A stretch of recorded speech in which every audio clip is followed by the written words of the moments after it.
Why won't this master key open your car? This is a violation. Imagine waking up at dawn to find a stranger jamming a brass key into your truck like they're defusing a bomb.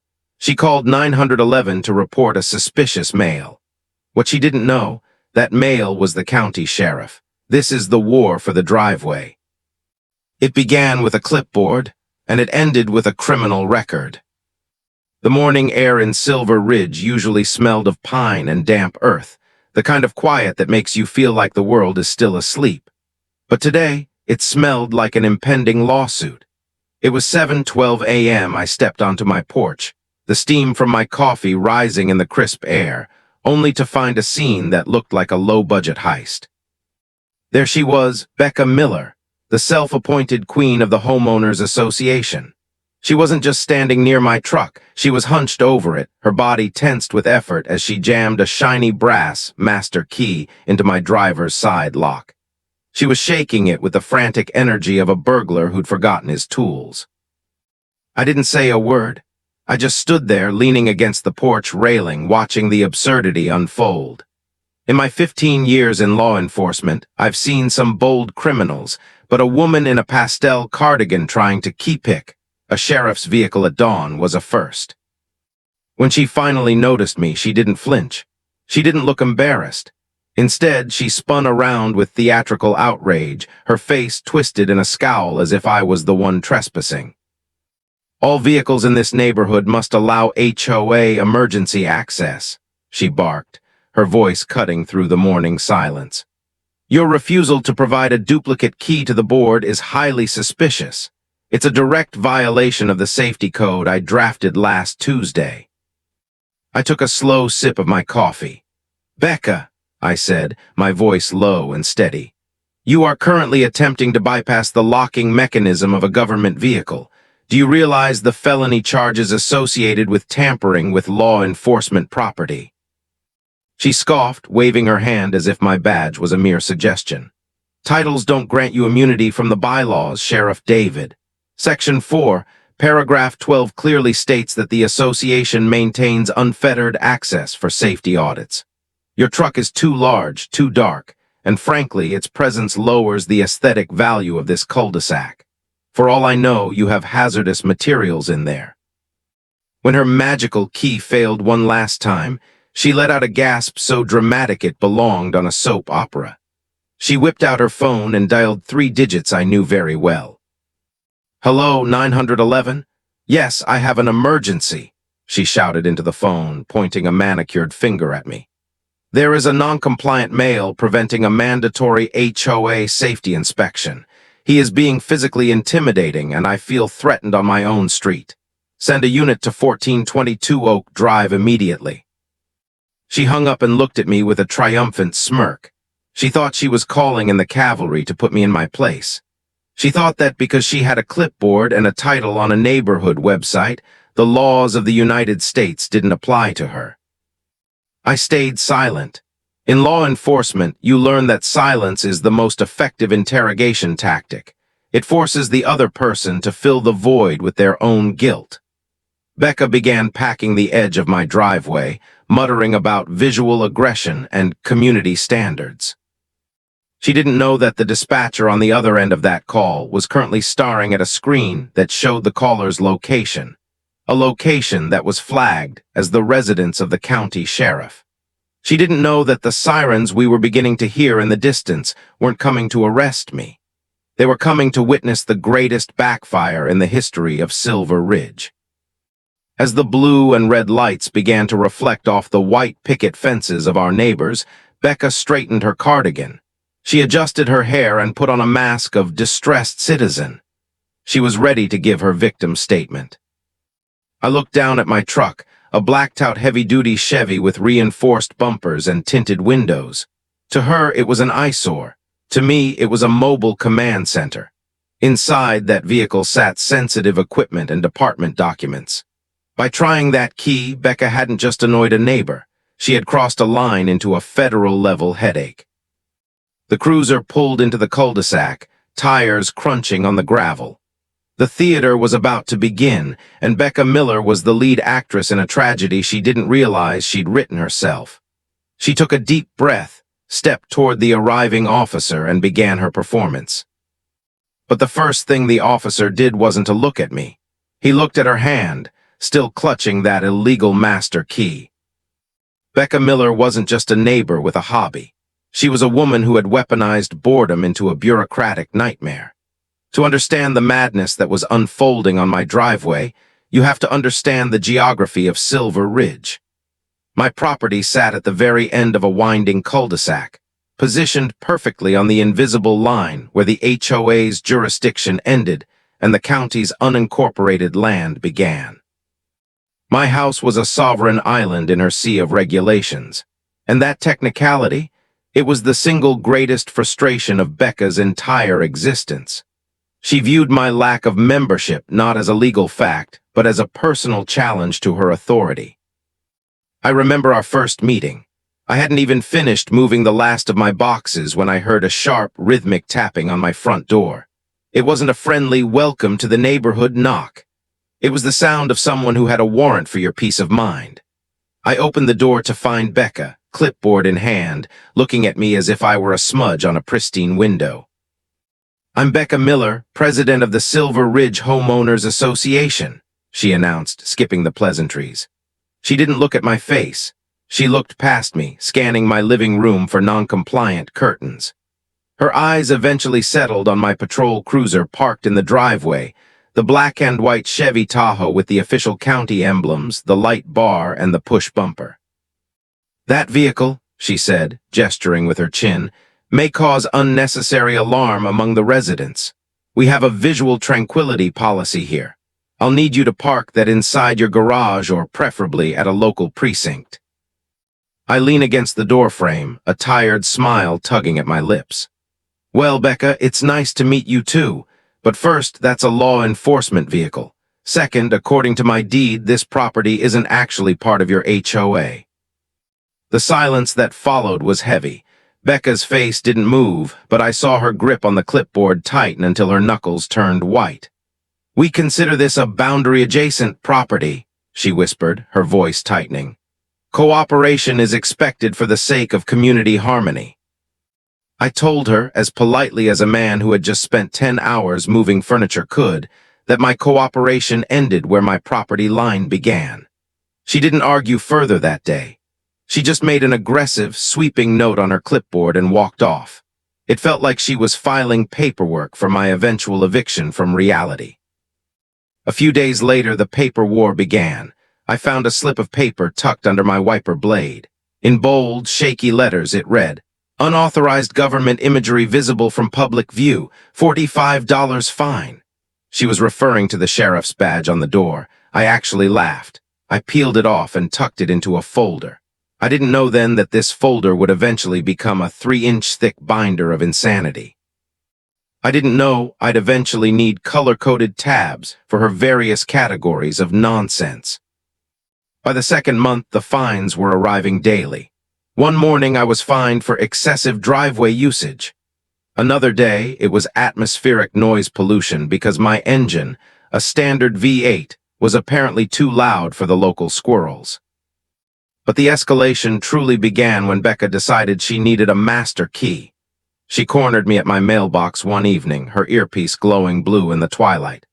"The board has decided," she began, not even looking at me, "that for the safety of the perimeter, the HOA must be provided with emergency access keys to all resident vehicles.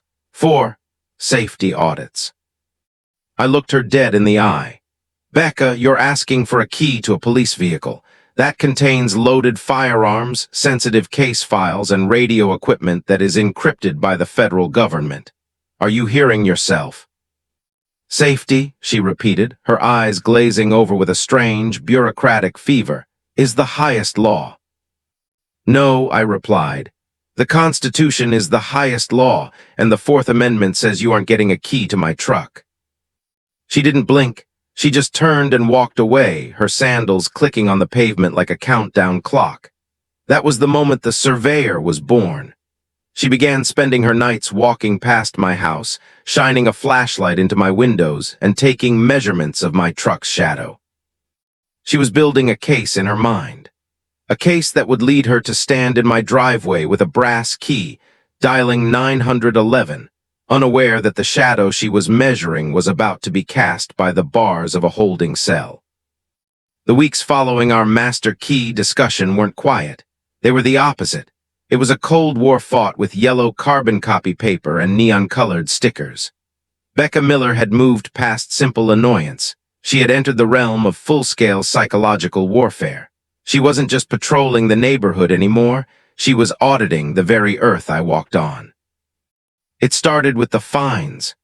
Every morning at 6:45 a.m., before the sun had even fully cleared the horizon, I would hear the faint scritch-scratch of a pen against a clipboard outside my window.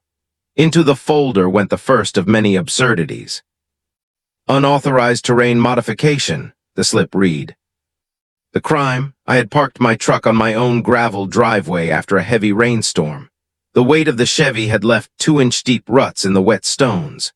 According to Becca's handwritten addendum, I was altering the natural topography of the community without a geological impact study. She had fined me $120 for tire tracks, in my own driveway. I remember standing there looking at the slip, then looking at the ruts which were barely visible to the naked eye. I looked over at Becca's house. Her blinds flickered. She was watching. She was waiting for a reaction, for an explosion, for anything she could use to justify calling the board. I gave her nothing. I simply opened my binder, hole-punched the ticket, and clicked it into place. But Becca wasn't satisfied with silence. Silence to her was a lack of submission. By the middle of the month, the fines became surrealist poetry. I received a citation for visual intimidation.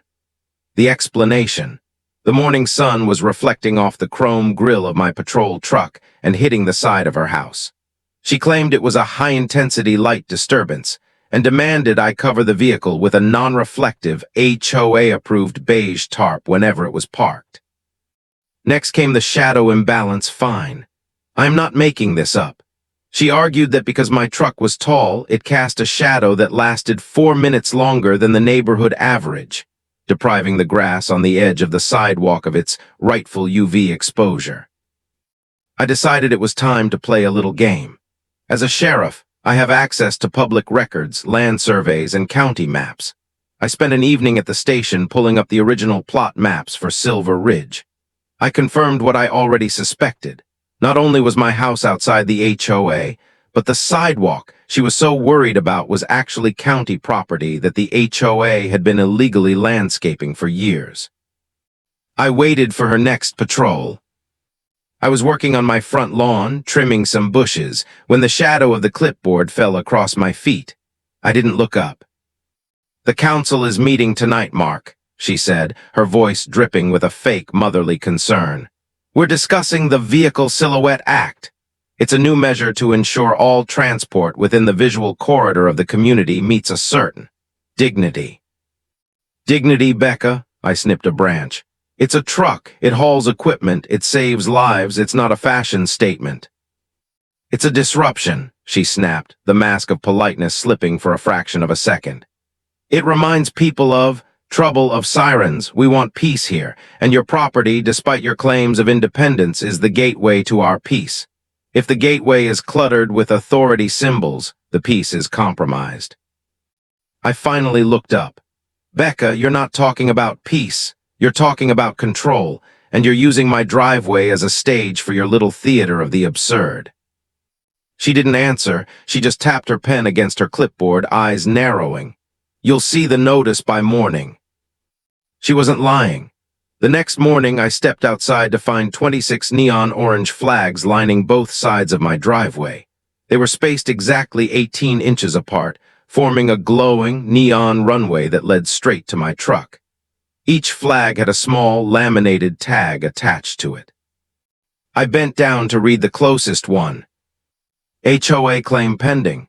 Proposed vehicle access gate and inspection station. She wasn't just fining me anymore. She was planning to build a physical barrier on my land. She was attempting to annex my driveway into her private kingdom. I stood there in the neon glow of those flags, my coffee growing cold in my hand. Most people would have called a lawyer. Some would have lost their temper and ripped the flags out of the ground. But I didn't do either. I went back inside, grabbed my official sheriff's department camera, and started documenting the terrain modification Becca had just committed on my property. She wanted a war of boundaries? Fine. But she forgot one thing: I was the man who drew the lines. Becca Miller didn't just want to manage the neighborhood. She wanted to curate it like a museum where she was the only one allowed to touch the exhibits. After the incident with the neon flags, I realized that ignoring her wasn't an option anymore. Ignoring a fire only works until the smoke starts filling your own lungs. I spent that evening in my home office, lit only by the blue glow of my computer screen. I wasn't looking at case files or crime scene photos. I was looking at the Silver Ridge HOA charter. I read every line of their visual harmony bylaws, and there it was, the loophole she was exploiting. A vague clause about maintaining the psychological serenity of the cul-de-sac. Becca had taken that sentence and stretched it until it covered everything from the color of a mailbox to the way the wind blew through a tree. But she had missed the most important document in the pile, the original county land survey from 1984. My property line didn't just stop at the sidewalk. It extended 3 feet past it. Every single one of those neon flags she had planted was technically an act of trespassing on private property. The next day, the escalation hit a fever pitch. I walked out to my truck to find a new notice. This one was laminated. Citation: shadow imbalance and light theft. The fine was $215. The justification was a masterpiece of mental gymnastics. She argued that because my patrol truck was a heavy-duty utility chassis, it cast a shadow that was significantly denser than the shadows cast by the approved sedans in the neighborhood. She claimed this stole light from the communal asphalt, leading to premature cooling of the street surface, which, in her mind, would cause structural microcracks in the road. I didn't even put it in the binder this time. I left it on the windshield and drove to the station. That evening, the neighborhood was buzzing. Word had spread that Becca was holding an emergency community safety meeting at the local library. I decided to attend, not as the sheriff, but as the non-compliant male she was so obsessed with. When I walked into the room, the air went dead. Becca was standing at a podium, a laser pointer in one hand and her trusty clipboard in the other. Behind her, a projector was displaying a blurry photo of my truck taken from a low angle, making it look like a menacing tank. "We have to ask ourselves," Becca was saying, her voice echoing with practiced authority, "what kind of message we are sending to our children when we allow authority symbols to dominate our visual horizon. Order is not about badges. Order is about uniformity." She clicked a button. The next slide was titled, "The Shadow Threat." It featured a crude drawing of my truck's shadow stretching across the street like a dark hand. "This is not just about a truck," she continued, her eyes scanning the room. "This is about the refusal to submit to the collective will. One resident believes his job makes him exempt from our standards, but in Silver Ridge, the board is the highest power." A brave neighbor, Jim, cleared his throat. "Becca, that's the sheriff's vehicle. He's on call 24/7. Would you rather he park it 3 miles away and take a taxi when there's a burglary?" Becca didn't skip a beat. "I would rather he drive a vehicle that doesn't intimidate the local flora and fauna. His presence creates a tension-heavy environment.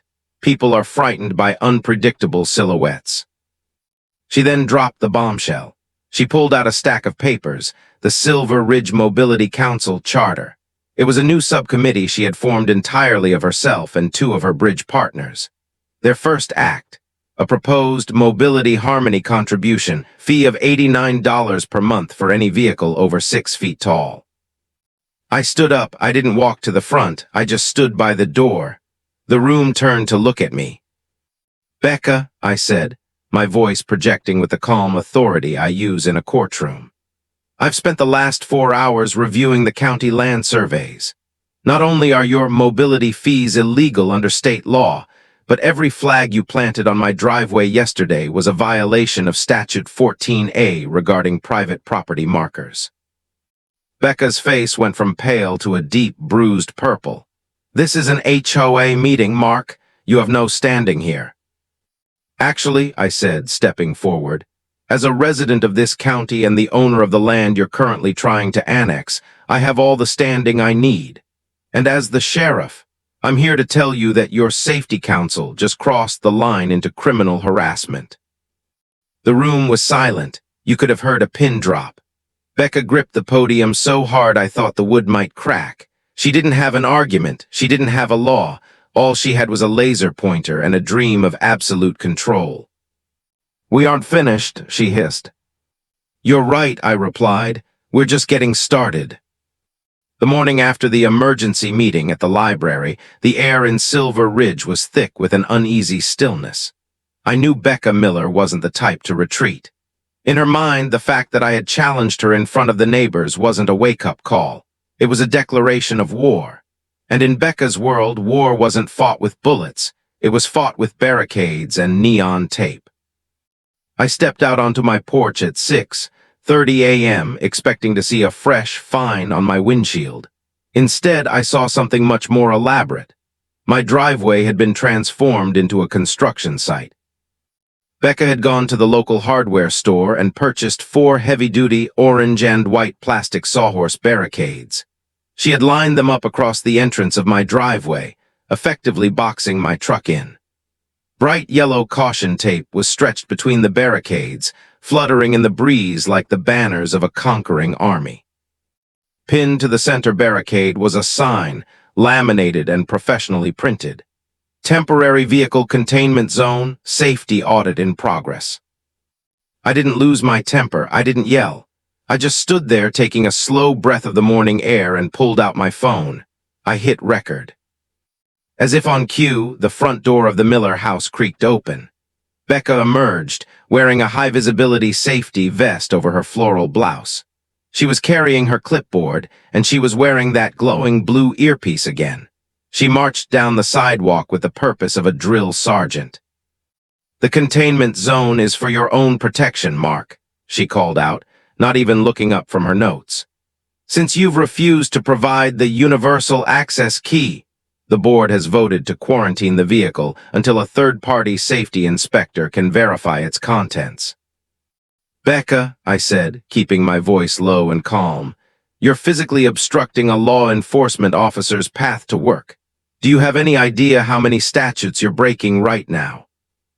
She stopped at the edge of the yellow tape, finally looking at me. Her eyes were wide, fueled by a strange, bureaucratic fervor. "I am enforcing the Mobility Harmony Act we discussed. Your vehicle is a disruptive silhouette. By containing it, we are restoring the visual equilibrium of the street. You are free to walk to work, or take a bicycle. It would be better for the community's carbon footprint anyway. Move the barricades, Becca, now." She didn't move. Instead, she tapped her earpiece. "Dispatch, I have a non-compliant subject attempting to breach the safety perimeter," she said into the air. She wasn't talking to the police. She was talking to her mobility council, which, as far as I knew, was just her sister on a landline 3 blocks away. I realized then that this wasn't about the truck anymore. It wasn't about the HOA. This was a psychological collapse disguised as civic duty. Becca had spent so many years trying to control the height of grass and the shade of mailboxes that when she finally met someone she couldn't control, her entire reality fractured. She truly believed she had the power to quarantine a sheriff. I walked down the steps of my porch. Each step was heavy, deliberate. I reached the barricades and looked at the yellow tape. "If I touch this tape," I said, "it's a crime, not for me but for you. This is interference with a public servant. It's a Class A misdemeanor. If you don't move these sawhorses in the next 60 seconds, I'm not calling the HOA board. I'm calling the transport van." Becca's hands shook slightly, but she didn't budge. She planted her feet behind her plastic wall.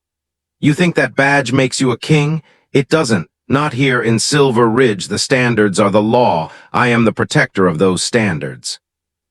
I checked my watch. 40 seconds, Becca.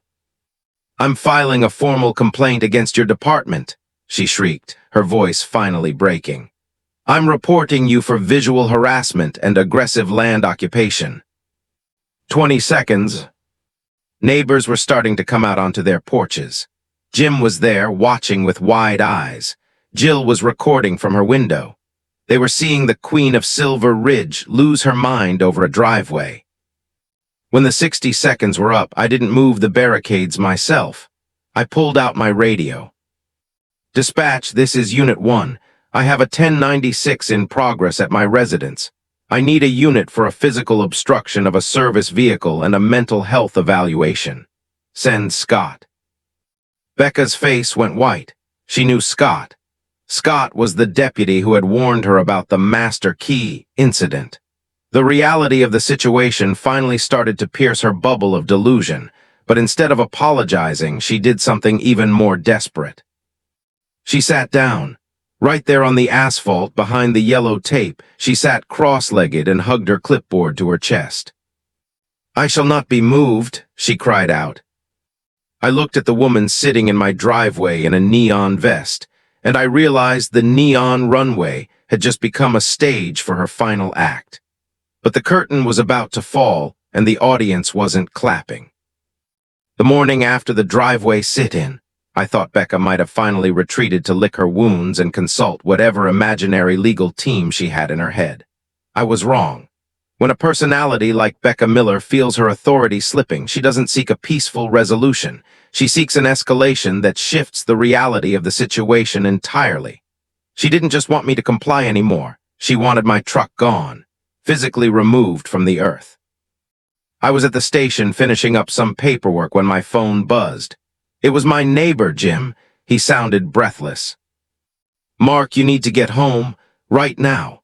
There's a flatbed in your driveway, and Becca is directing it like she's landing a jet on an aircraft carrier." I didn't waste a second. I didn't even grab my hat. I sprinted to my backup unit and flipped the lights.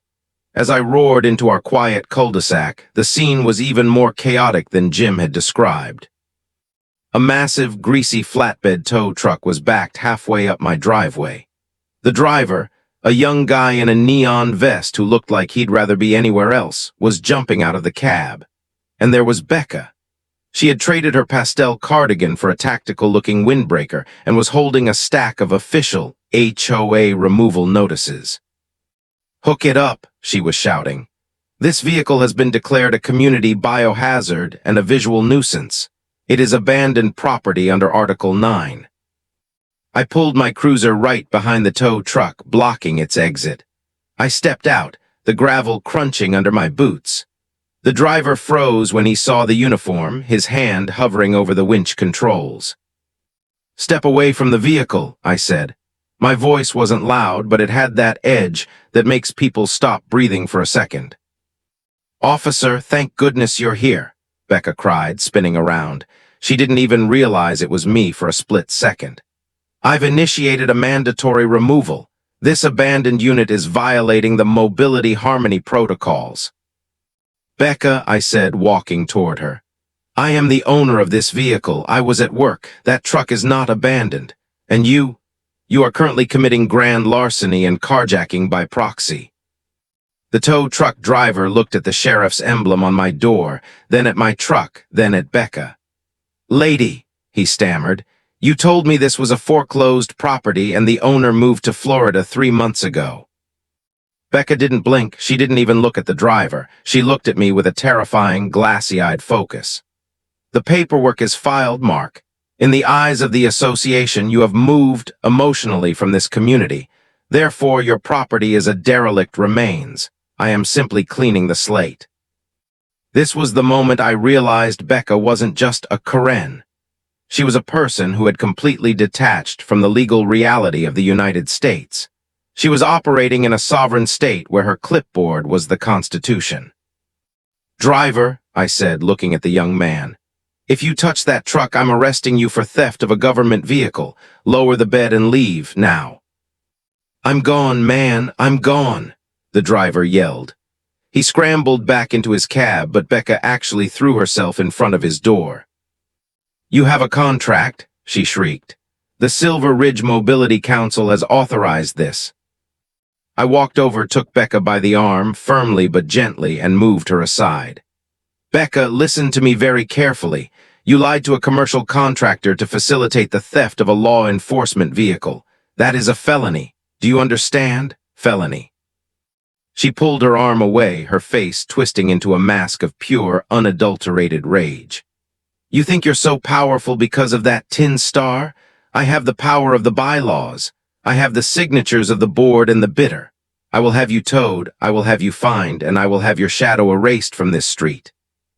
She turned and marched toward her house, but before she reached her porch, she stopped and pointed at my front tire. You think you won today? Check your mobility, Sheriff. I looked down.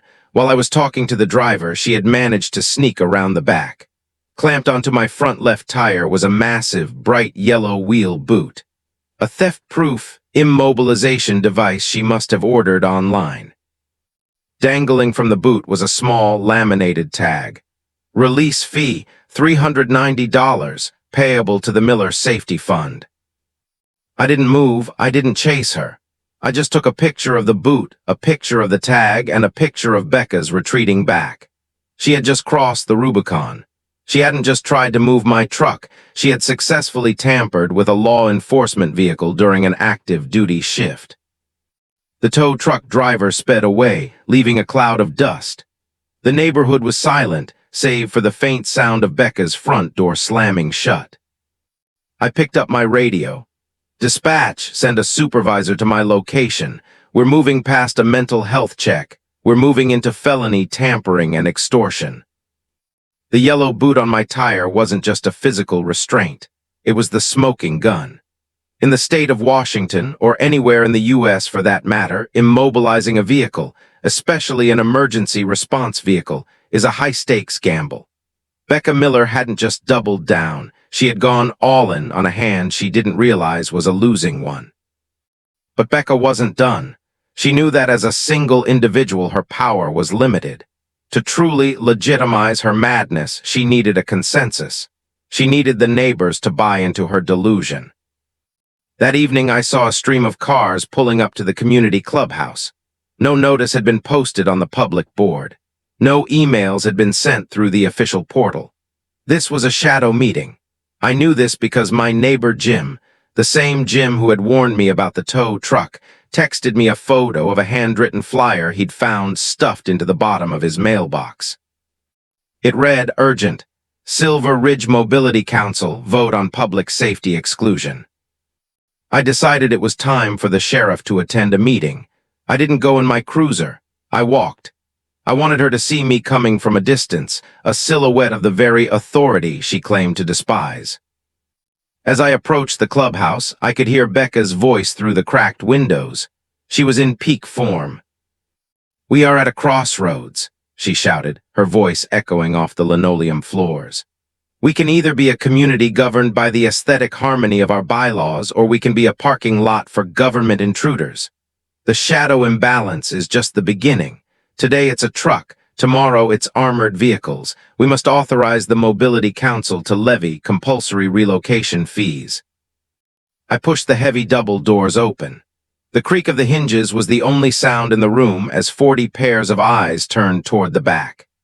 Becca stood at the front.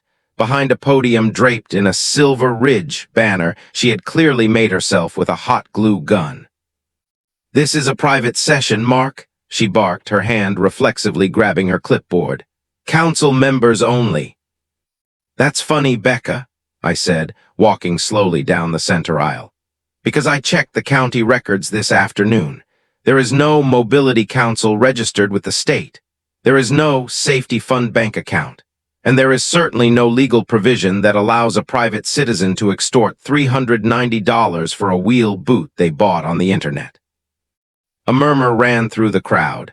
Jill, a retired teacher who lived across the street, stood up. Becca, you told us this meeting was mandatory and that we'd be fined $50 if we didn't show up. Is that even true? Becca's eyes darted around the room like a trapped animal. The fines ensure participation. Participation ensures safety. No, I countered, reaching the front of the room. I laid a manila folder on the table next to her. The fines ensure that you have a paper trail of control. Inside this folder are the statements from the tow truck company you lied to. There's a statement from the manufacturer of that illegal wheel boot. And most importantly, there's a cease and desist order from the county prosecutor's office. Becca laughed, but it was a thin, brittle sound. You're using your position to bully a woman who just wants a beautiful neighborhood. You're the one who is out of order. Becca, I said, leaning in so only she and the first 3 rows could hear me. The Mobility Council isn't a board, it's a fraud. You've been using HOA letterhead to solicit contributions that are going directly into your personal account. I've seen the wire transfers. The room erupted. Neighbors who had been paying shade taxes and grass height penalties for years suddenly realized they weren't being governed, they were being robbed. "Give us our money back," someone shouted. "What about my red car fine?" Jim yelled from the back. Becca backed away from the podium, her face a pale mask of shock. She looked at the neighbors she had spent years terrorizing, expecting to see fear or submission. Instead, she saw a sea of people who were finally done with the theater. "The meeting is adjourned," she whispered, her voice barely audible. "Not quite," I said. "Because while the meeting is over, the investigation into the Silver Ridge Mobility Council is just getting started. And Becca, I'd leave the wheel boot key on my porch by morning, because the next time I come to your door, I won't be coming as a neighbor." I turned and walked out, the silence behind me more powerful than any siren I'd ever used. The Queen of Silver Ridge had lost her throne, but the final bill was still coming due. The morning after the clubhouse showdown, the sun rose over Silver Ridge, but the Queen was nowhere to be found. There were no 6:00 a.m. patrols, no scratching of pens on clipboards. Even the birds seemed to sing a little louder now that the atmospheric noise warnings were a thing of the past.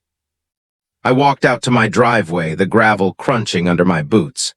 There, sitting on my front tire, was the yellow wheel boot. It was unlocked, the key sitting on a piece of pink stationery with a final, trembling note. "This is a temporary stay of enforcement. You have not won." I didn't smile. I didn't laugh. I simply picked up the boot, tossed it into the back of my truck, and drove to the station. I wasn't going there to start my shift. I was going there to file the paperwork that would end Becca Miller's reign forever.